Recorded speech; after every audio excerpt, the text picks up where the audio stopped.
people, welcome back to the Red Zone. I'm AJ and this is all your Manchester United sports, entertainment and news updates. This is going to be a different video, one we haven't done before. We're going to talk about transfer rumours, transfer news. Over the next few weeks we're going to upload a few of these ones as the transfer window progresses. Talk about all things Man United, what's going on, who we're looking to bring in, if anyone. What players are looking to leave. So yeah, let's get into it. The first thing we'll say is we'll talk about the state of the club really, and it's fucking not in a good state at the minute, is it? Especially when you're talking about finances, especially money that's available for transfers. The rumours are there's fuck all there, absolutely nothing. And this is why you see Ten Hag going after the type of deals that he's going after. Weghorst, looking at Memphis Depay, bringing him back. These are all loan deals that he's going to be trying to do or wants to do because he ain't got the funds available to do what he needs, and that is to buy top quality players to enhance the squad. The club, the Glazers, obviously have put the club up for sale, investment, whatever you want to call it.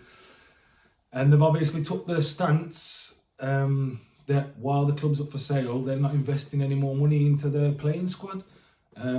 Pretty much a big fuck you really to all the United fans, all of us.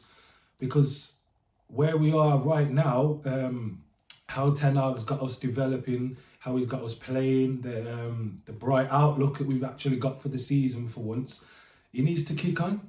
We need more signings. We need better signings. Do you know what I mean? We don't need loan signings, but it is what it is. And Ten Hag obviously is just dealing with it, getting on with it, looking to see what he can bring in, what we can do. The first one we touch on is obviously the one that should be completed today so that he can face Man City tomorrow in the derby, and that's Wout Weghorst. It's just another one of those deals, isn't it? Do you know what I mean? 30-year-old striker, Dutch. Obviously, that's why Ten Hag has probably looked into him a bit more because he knows a bit more about him because of him being Dutch. Can you really moan at Ten Hag when he's having to put up with all the fucking bullshit from the Glazers and these twats behind the scenes who are just shit at dealing with the business? So he's going to come in. We've had to sort out a three-way deal between Burnley and Besiktas. It's going to cost us 2.5 million to Besiktas to cover the loan fee. We're going to be paying his wages in full. It's a bit of a mixed bag with Weghorst, isn't it? Really, like when he was at Wolfsburg, he was doing his thing. He was scoring goals. Obviously, he came to Burnley, which is his parent club at the minute, and scored 2 goals in 20 Premier League games. It's not good reading stat-wise, but realistically, in a Burnley side that got relegated and that were dog shit, what are you expecting him to do? Pull up trees on his own and score 20 Premier League goals? It's not going to happen, is it? So hopefully, him being in a better team with better players, more chance creation, he'll be able to find the net. He's definitely something different to what we've got. He's a big lad. He's going to be strong, physical, good in the air. So we're just going to have to see how it goes. We have to trust in Ten Hag that he thinks he can do a job for the 5 months that he's going to be here. Do you know what I'm saying? Jack Butland as well came in on loan for the rest of the season, obviously to cover Dubravka as he got recalled by Newcastle. That's a bit of a mad one for me as well. Like, I know they like to say they need 3 keepers, this, that, and the other, but we signed him on loan. Then we had the EFL Cup game against Charlton. You think he would get a run out to see what he's like? Didn't even get a game. Just played Heaton. Like the numbers game, we've got De Gea number 1. You got Heaton number 2. If you want to bring the number 3 and then just promote one of the kids, that's what I say. What's the point in bringing in Butland on loan? He's not even going to get a game in the EFL Cup. Because I know he's not playing in the Europa League against Barcelona, and you really think he's taking David De Gea's place? Like, come on. So it's another one of those. We're just scrapping at the low shelves, trying to get what we can get and stock up the team. But realistically, we need a lot more than that. Let's have a look what we've got.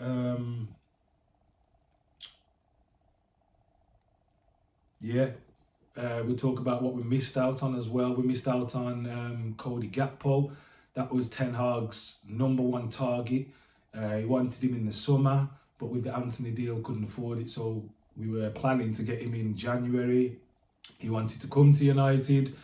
35 million, 37 million, something like that. Like, let's be honest, that's fucking, in this day's market, that's cheap as chips. Do you know what I'm saying? For a player that can play across all positions on the front line, that's cheap as chips. But no money, no bueno.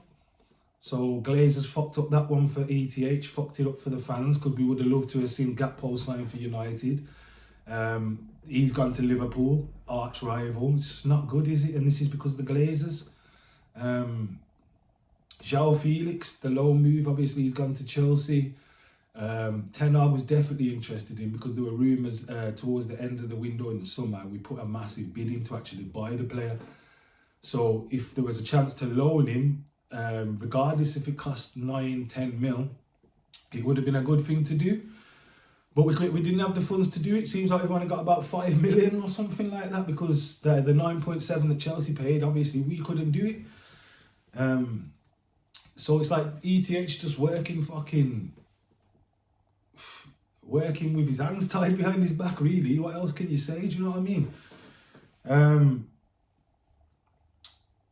Is there going to be any more signings? That's what we have to ask ourselves as well. Weghorst will come in, take up about 3 or 4 million, including the wages.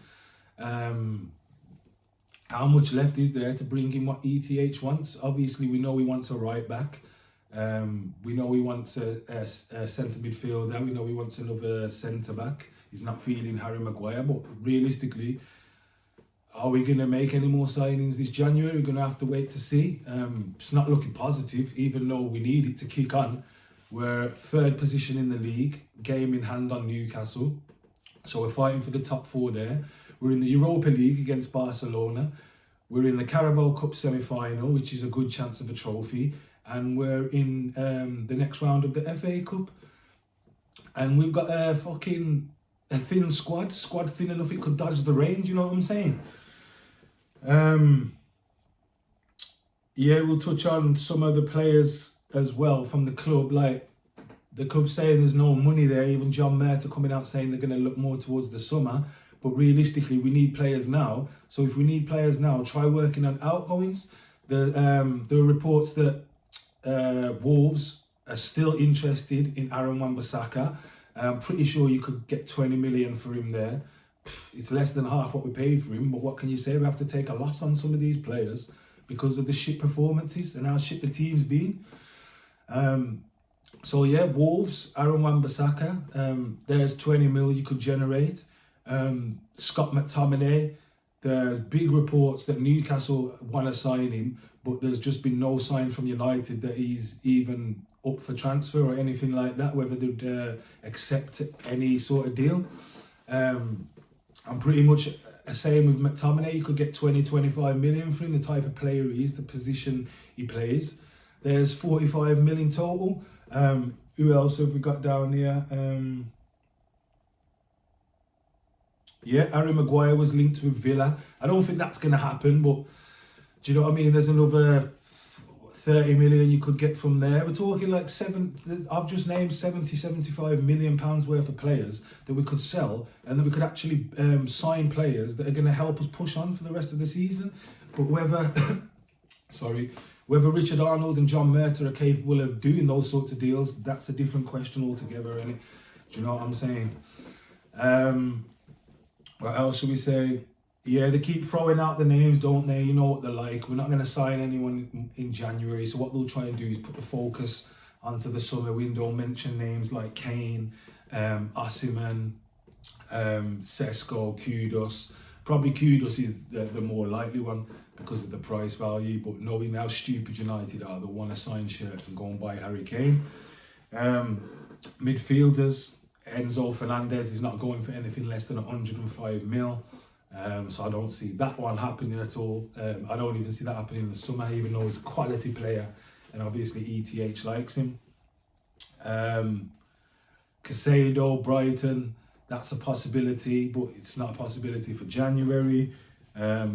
Obviously, Ten Hag still wants Frankie de Jong, but Barcelona keep saying that he's not for sale, even though we know they need to get rid of the wages. So we're just going to have to see what happens with that one. Yeah, some of the defenders that have been mentioned, obviously he loves Denzel Dumfries, Inter Milan. That's probably more of a summer signing if we can get Aaron Wan-Bissaka off the books. You got Jeremy Frimpong from Bayer Leverkusen. You got Disasi from Monaco, who also was at the World Cup. And then obviously the big one is the Kim Min-jae story, because he's got a buyout clause. I think it's between 30 or 40 million, something like that. That's basically active for 1 week only during the summer window. So if we wanted him, we'd have to go in there and pay that, rather than when that week's gone, you know, they're going to slap a 70, 80 million pound price tag on him because of the performance he's coming out with. But yeah, so that's about that, guys, for the first video that we've done on transfer rumours and news. We will keep you updated and upload some more videos in this same nature. Regardless of whether United sign anyone or not, we'll keep you updated with rumours, what we think the club should be doing. We also want to hear what you think the club should be doing, whether they should be going after January targets or whether it's right to wait for the summer. Also, what targets should they be going for? We want to know what you think, so let us know in the comments as well, guys. Yeah, and we look forward to tomorrow, which is the big one, the big Manchester derby. And we will have a match reaction video for you on that tomorrow evening or Sunday at the latest. Okay, guys? So yeah, don't forget to give us a like. Make sure you subscribe. Like I said on the last video, we're on the road to 1,000 subscribers. We're trying to get there, so help us out, please. Don't forget to turn on your notification bell as well, so you know when we've uploaded our latest video. Make sure you check out the Instagram page, that's at the bottom of the screen now, and the link is also in the video description. And yeah, guys, thanks for watching, and I'll see you again next time. Peace.